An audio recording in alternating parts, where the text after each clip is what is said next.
नमस्कार दोस्तों, मेरा नाम है प्रतीक पुरी। अमेरिका का हरियाणा कैसे हो गया?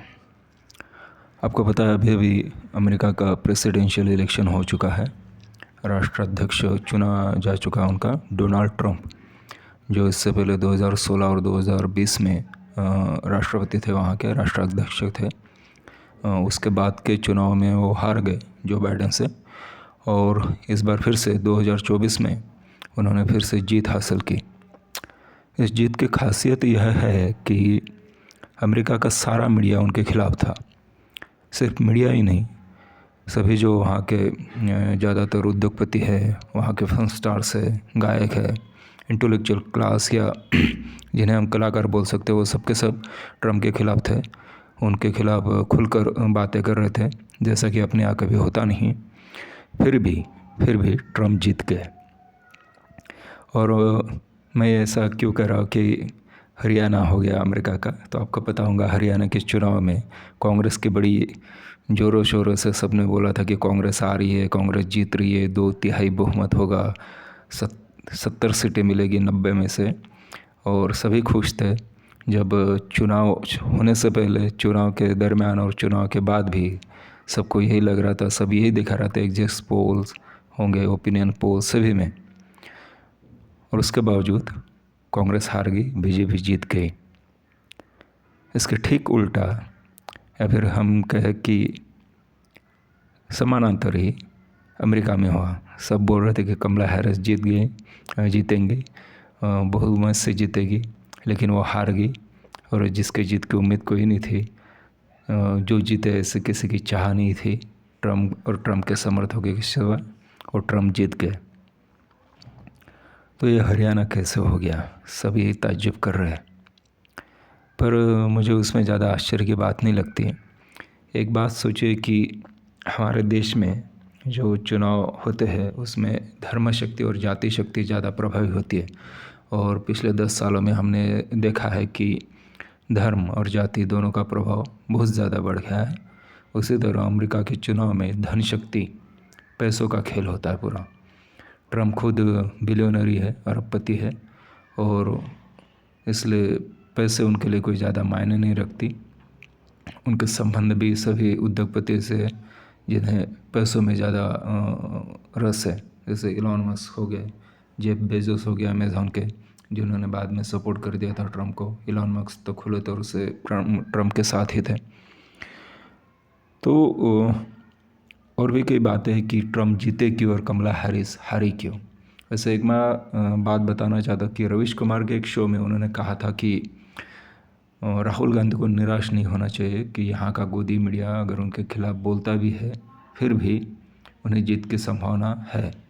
जैसे कि ट्रम्प के खिलाफ़ सारा मीडिया वहाँ का हो गया था, फिर भी ट्रम्प जीत गए। तो मुझे तुलना कुछ पसंद नहीं आई, क्योंकि ट्रम्प और राहुल गांधी में बहुत फ़र्क है, वो सब जानते हैं। लेकिन सबसे बढ़िया, सबसे जो महत्वपूर्ण फ़र्क यह है कि, और जो उन्होंने कहा था कि गोदी मीडिया अमेरिका में नहीं है, वैसी कोई बात नहीं है। अमेरिका का मीडिया भी गोदी मीडिया हो चुका है। गज़ा में इज़राइल ने जब से फ़लस्तीन पर आक्रमण किया, उनका नरसंहार शुरू हो गया है। उसके बावजूद भी अमेरिका ने उसे रोकने की कोशिश नहीं की, बल्कि वो एक तरफ से पैसे दे रहा था, हथियार दे रहा था इज़राइल को, और दूसरी तरफ फ़लस्तीन के लिए खाने के पैकेट्स भेज रहा था, दवाइयाँ भेज रहा था। तो ये दोहरापन, ये दोगलापन अमेरिका की नीति थी। और अमेरिका ने कभी भी खुलकर इज़राइल का विरोध नहीं किया कि इज़राइल इस युद्ध को रोके। ऐसा न खुद उन्होंने कोशिश की, अमेरिका के राष्ट्रपति ने जो बाइडेन, और उनके साथ के जो उपराष्ट्रपति थे कमला हैरिस, उन्होंने भी, कि इस युद्ध को किसी तरह रोका जाए। बल्कि जो भी प्रयास किए गए संयुक्त राष्ट्र संघ की तरफ से या बाकी लोगों की तरफ से, उन प्रयासों को भी उन्होंने नकार दिया या उसमें अड़ंगा डाला। तो मीडिया भी उनके साथ थी। मीडिया ने भी खुलकर इस युद्ध का विरोध नहीं किया, ना ही बाइडेन या बाइडेन की सरकार पर कभी कोई टीका टिप्पणी की, उन्हें गलत बोला। तो मुझे नहीं लगता, मुझे लगता है कि वो भी सरकार परस्त मीडिया है, पूरी तरह से गोदी मीडिया है। और ट्रम्प, भले मैं कमला हैरिस से ट्रम्प की तुलना नहीं करूँगा, दोनों अपनी अपनी जगह है, जो भी है, जैसे भी है। कौन अच्छा है कौन बुरा है ये फ़र्क करना ज़रा मुश्किल है। फिर भी मैं ट्रंप के खिलाफ ही जाऊंगा। लेकिन कमला हैरिस भी कोई अच्छी कैंडिडेट है, ऐसी कोई बात नहीं है। गज़ा के ख़िलाफ़ उन्होंने एक भी शब्द नहीं बोला। ये एक ही बात है जो दिखा देती है कि उनका कैरेक्टर क्या है, किस तरह का चरित्र उनका है। तो वो कमला हैरिस की हार में एक कारण भी था शामिल, क्योंकि ट्रंप ने बोला था कि जैसे वो जीत के आएंगे वो युद्ध को रोक देंगे। वैसे उस इंसान की किसी बात पर भरोसा नहीं किया जा सकता, जैसे हमारे प्रधानमंत्री की किसी बात पर भरोसा नहीं किया जा सकता, या फिर उनके जैसे किसी भी आदमी पर भरोसा नहीं किया जा सकता। पुतिन हो, शी जिनपिंग हो, किम जोंग उन हो, या फिर नेतन्याहू हो, या फिर एर्दोगान हो तुर्कस्तान के। तो ये सब के सब लोग बड़े पाखंडी, बड़े ही स्वार्थी लोग हैं। उन्हें अपने सिवा कुछ दिखता नहीं, अपनी सत्ता के सिवा कुछ दिखता नहीं। तो उनके तरफ से कोई उम्मीद करना बहुत गलत बात रहेंगी। ट्रंप का जीतने का कारण एक ही है कि वो खुलकर जो प्रवासी अप्रवासी थे जिन्हें वीज़ा नहीं मिलता था और इल्लीगली वहाँ पे आते थे, जिन्हें उन्होंने घुसपैठिया कहा है, तो जो भी इल्लीगल इमिग्रेंट्स थे उन्हें बाहर भेजने की उन्होंने बात की। तो लगभग 1 करोड़ से ज़्यादा लोग हैं, और मेरे ख्याल से ज़्यादातर तो हिंदुस्तानी ही होंगे, उसमें भारतीय होंगे, कि जिन्हें बाहर निकालने की उन्होंने बात कही थी, जिसके कारण उन्हें बहुत ज़्यादा सपोर्ट मिला। दूसरा सपोर्ट मिला उनको एबॉर्शन के खिलाफ़ बोलने से। तो सर्वोच्च न्यायालय ने भी वहाँ के अमेरिका के बोला था कि एबॉर्शन गलत है, तो उसका हक नहीं दिया था। और क्रिश्चियनिटी में ये बैठता नहीं कि एबॉर्शन किया जाए, तो ट्रंप उसके साथ है, यानी वो भी एबॉर्शन के ख़िलाफ़ है। तो ये 2 बातें। और मेरे ख्याल से अमेरिका में भी अब वहाँ के जो लोग हैं उनकी सोच यही हो कि उन्हें अपना स्वार्थ देखना है, उन्हें किसी तरह खुद के लिए काम करना है, खुद के लिए जीना है।